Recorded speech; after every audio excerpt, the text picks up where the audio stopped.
Hey everyone! Since it's time for a BBCAN season to air, I'm going to make a bunch of BBCAN videos over the next 10 to 12 weeks, kind of like how I made a bunch of BBUS videos during the time BB23 was airing.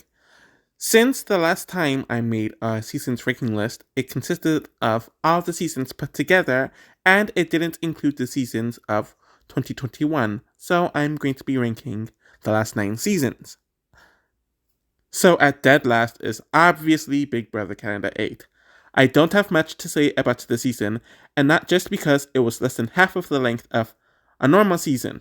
It is ironic since the season was supposed to be the longest season ever, but COVID stopped that. I cannot compare a season that's a month long to all the other full length seasons, but even despite that, the season sucks. The first person evicted essentially quit, and there are two unjust and BS disqualifications that happened. And the week where the show was cancelled, another person was in the process of quitting as well. I also find most of the cast to be very forgettable, and I don't even know most of their names or can even pick them out of a lineup. This season was a production disaster before COVID, and it's probably for the best that it ended prematurely. Though there's just a bunch of what ifs, what ifs, what ifs. But I can't rank a season based off of what ifs. At 8 is Big Brother Canada 7. Oh my goodness, is this season a snooze. And it's very lucky that BBCAN 8 was a thing, or else it would have been dead last by a large margin. Of course, we had the male brigade form as the alliance of the pretty boys with Adam, Anthony, Dane, and Mark completely take over the season. If anything, this season made me appreciate BB12 a lot more, since the cast in that season is a lot stronger than the cast in this season, and there was stuff happening, and there are a lot of memorable moments in that season. I feel like 80% of the season was a complete snooze, and nothing memorable or noteworthy, rewatchable, or watchable happened at all. Most of the cast are complete filler, and none of the others offered anything strategically or even entertainment-wise, with the mild exception of Samantha, whom the entire Pretty Boys but Adam wanted to get rid of, but she managed to get herself to jury somehow. Seeing all the girls make dumb move after dumb move got very old, and no one figuring out the alliance or doing anything strategically was just irritating. I guess the final 2 weeks were more interesting when the pretty boys had to turn on one another, but if I had to deal with the journey of the first 80% of the season being complete molasses, simply put, I don't care much about the end results at all. Predictable BB seasons can work if the casting is strong and there are interesting or funny moments taking place, but that doesn't happen here. I've ranked relatively predictable seasons high on my other lists because of stuff like this. This season was really bad and was the first really bad BBCAN season in my eyes. At 7 is Big Brother Canada 3. In the Big Brother community, there is this belief that recruits are bad, and a majority of the bad seasons are filled with recruits as they don't care about the game and are just not interesting, and might have been cast primarily for their looks. Many claim that they want a season full of superfans, and I always point to Big Brother Canada 3 as to why that is not necessarily a good thing. I do not think the cast of the season is bad, though they are a bit more nondescript than the two preceding seasons. A lot of them were very interested in the game and wanted to play really hard. It was nice seeing all of them bond over their love of the show. But when you have a cast of superfans, you have a cast of people who know that playing passively is a good way to making it far in the season.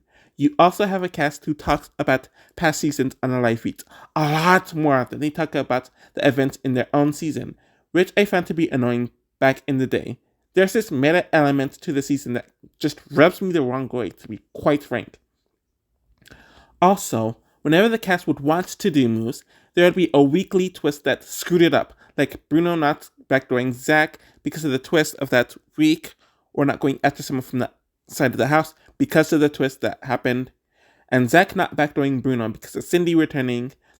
The instant eviction forcing Neha to go home when she already convinced people to be on her side, like the HOH Kevin, and the coup d'etat that Britney was given, essentially, really derailed the season even more.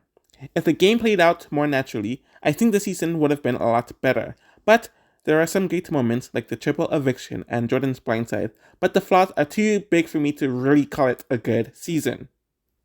At number 6 is Big Brother Canada 4. With this season, I'm all over the place with it. I think before Big Brother 9 came to be, this cast was easily the worst on a strategic element, but that's partially why I have some like for this season. We had 3 sides of the house that remained so for the entirety of the season. When have we ever had anything like that happen before? It was interesting watching these 3 sides form through the season, though there were some that made a lot of bad moves throughout the season. One issue I do have with the season is that the cast isn't likable at all, and it does make it hard watching the season at various points in the season, since there's essentially no one to root for. I did enjoy the pre-jury portion of the season, as there's plenty of drama between the 3 sides of the house, and stupid moves for me to laugh at, like Maddie evicting Lavita when it was not in her best interest at all. But things fell apart in the early jury portion, where Kelsey and Lavita were allowed to watch the feeds, Kelsey coming back due to a popular vote, and she uses the feeds to send Mitch home and disrupting a split that was essentially formed after the Dallas Maddie vote split the week prior. Things were getting somewhat better in the next few weeks, despite the quit from Renzi, but the double eviction onwards caused a steamroll by the brothers and Kelsey, and I kinda ended the season on a sour and a more boring and somewhat toxic note, especially with everyone kind of just ganging up on Cassandra, and then Tim essentially quitting in the final week. It's a very mixed bag of a season, but there are a lot more good moments in the season compared to the others, hence me putting it here on the list. At number 5 is Big Brother Canada 6, and I feel like it being smack dab in the middle is a common ranking place for the season in many people's rankings, from what I've seen. It definitely makes sense for the season to be smack dab in the middle of the rankings. So, this cast actually really shocked me because I was not expecting them all to play as hard as they did when I first saw them, even some of the recruits and others who were not familiar with the house. This kind of had a BBCAN 4 vibe to it, with there being many different sides of the house thing going on. But this cast in general were better players than the BB4 cast. I mean, the Big Brother Canada 4 cast. This cast is an example of being better in execution than on paper, which is a very good thing. I remember the beginning of the season being okay, though we yet again had the first twist of adding people to the cast in the second week, these people being Maren and Veronica. But things did get more interesting once Jesse was blindsided out of the house. We also had the same forced Canada's veto twist that was in the first season used here, where it was used to take out Erica and to save Ryan, who just ended up leaving the very next week anyways, and ruined a lot of the momentum that was building up from the last week prior. Things started to turn up during the jury portion of the season, especially as Johnny goes after Kayla and Derek, who goes at him back, with Ali and Olivia, and Paris, Maddie, and Will kind of just ping-ponging to each side, depending on the week, and the HOH was great to watch. Even the final 5 weeks was interesting, where Derek and Kayla caused Will to blow the veto competition, forcing one of the 3 to go home, and there wasn't a scenario where Derek could go home on Kayla's HOH. The issue is, the episodes are some of the most inaccurate to ever take part in a BB franchise.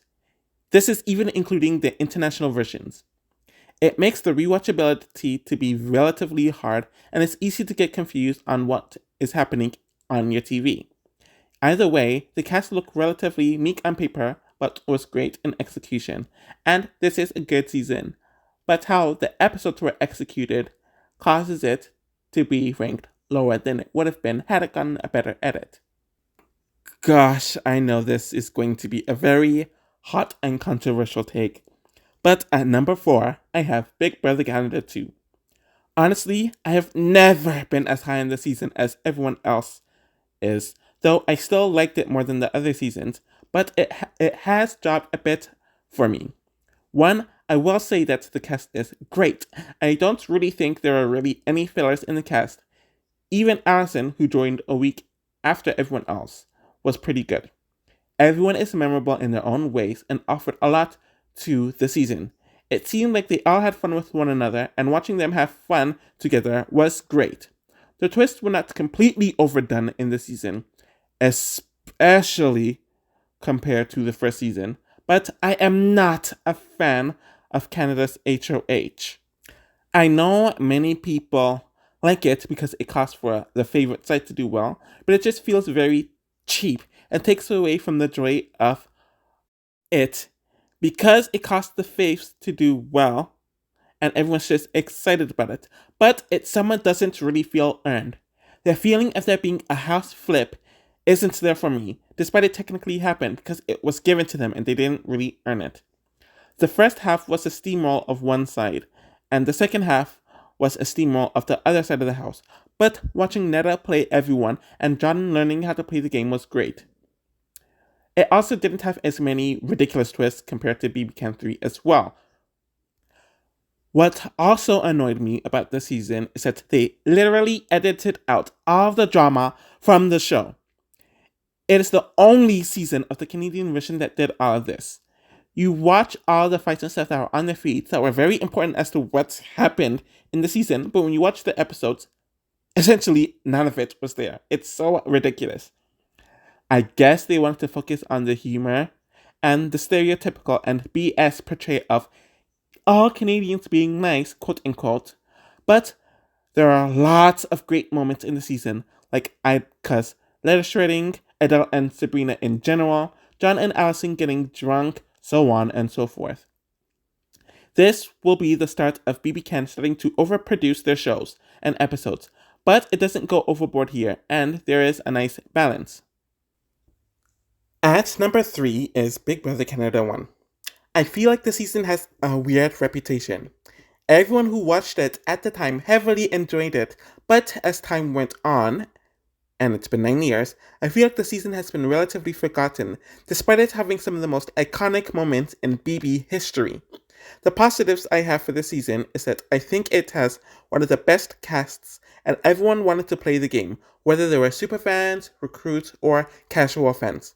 There was a decent amount of drama spread out through the season. There are a plethora of good and bad moves that were made, and despite it being kind of a steamroll, especially in the second half of the season, the cast was strong enough for us to overlook and still enjoy it. Another thing I like about this season is that it isn't overproduced and is edited similarly to the early BBUS seasons, where there are not a bunch of obnoxious animation effects and the people felt like real people and not caricatures, outside of the two people who are trying to overproduce themselves. I don't even need to put their names down. Emmett and Jillian powered their way through the season and are fine enough for the archetypes that they represent. Andrew and Tala are likable. Topaz and Gary are hilarious. I found most of the pre-jurors to be solid, etc. What I will say is that the distribution of the diary rooms are horrible. Alec and Peter did not need that many at all. But they're from the era of BBCAN where they're really trying to hype up their super fan, who is trying their best to be the next Dan Giesling or Will Kirby. Some of the twists suck, like the instant eviction, Canada's veto, and voting for a juror to return in the final 5, which was the final 4 at the time, technically. While the final vote is very iconic, and I do think Jillian was a more deserving winner than Gary, it does end the season on kind of an icky note that the winner only won due to a technicality, and that's because the jury wanted them to win. Either way, it is a good start to the Canadian edition of the BB franchise. At number 2 is Big Brother Canada 5. So, I'm usually not much of a fan of returnee seasons for a plethora of reasons. Many of the returning cast members try to put on an image and overproduce themselves to cater to their fan base and to manipulate the edits that they will get on the show. Many of them are miserable and become shells of their former selves, and a bunch of drama from outside of the game enters the game, which also affects things because the show always edits out those elements. But something about this season just hits, and I think I rank it so high mainly because the veterans turned on one another instantly and picked up a group of newbies that they could align with to put on their side of the veteran civil war. It's really great that the veterans didn't just stick together and steamroll everyone else. There were crazy game moves, random drama, and hilarious moments from the very first week, which set up the craziness that would take place for the rest of the season. The newbies were actually good casting choices who did not just become fodder for the veterans, with the exception of a few. And the season was never predictable for a majority of the season. And even when it was clear that Kevin was going to win at the later portions of the season, there was a chance that Dimitri or Ica could do something to stop him. Dre, William, and Karen were hilarious newbies. Netta and Ica's feud was great. Cindy being Cindy was fun, and I really do think that it had the perfect boot order. Also, they started underproducing the show, especially with the diary rooms, around this time, which is a good thing, and the twists weren't ridiculous this season. It still is a returnee season, and a really good newbie season overtook it, which we'll get to now. At number 1 is the most recent season in Big Brother Canada 9. This was the first season that took place post-COVID taking over, and especially with the last season being forced to be cut short, they had to save a lot of money, mainly due to what was lost financially from the last season, and they decided to make some other changes, with it going back to 14 players instead of 16. If I remember correctly, it was the first season since BBCAN 1 that had a 14-player cast, and the season heavily benefited from it, since it meant that there were only a few duds in the season. There were two sides of the house for the entire season that remained, but there were moments where each side would kind of cannibalize their own side with an HOH ring, or whatever, which made things more interesting, and a few people would eventually play both sides, like Victoria, Tina at point, and even Brayden and Tyshawn later on in the season. What I will say about this season is that the gameplay is arguably the worst ever, and that makes the season even more entertaining, since each season is essentially its own microcosm. But I will say that everyone was playing to win, which I can't say for some of the seasons that had quote-unquote better strategy in it. Overall, that is my list on how I rank the BBCAN seasons, and it'll be interesting to delve into how each season holds up with the pre-jury section, the jury section, the endgame section, the most better juries, underappreciated pre-jurors, so on and so forth. So these next 10 to 12 weeks are going to be fun in that retrospect. Thank you for watching the video and have a good one.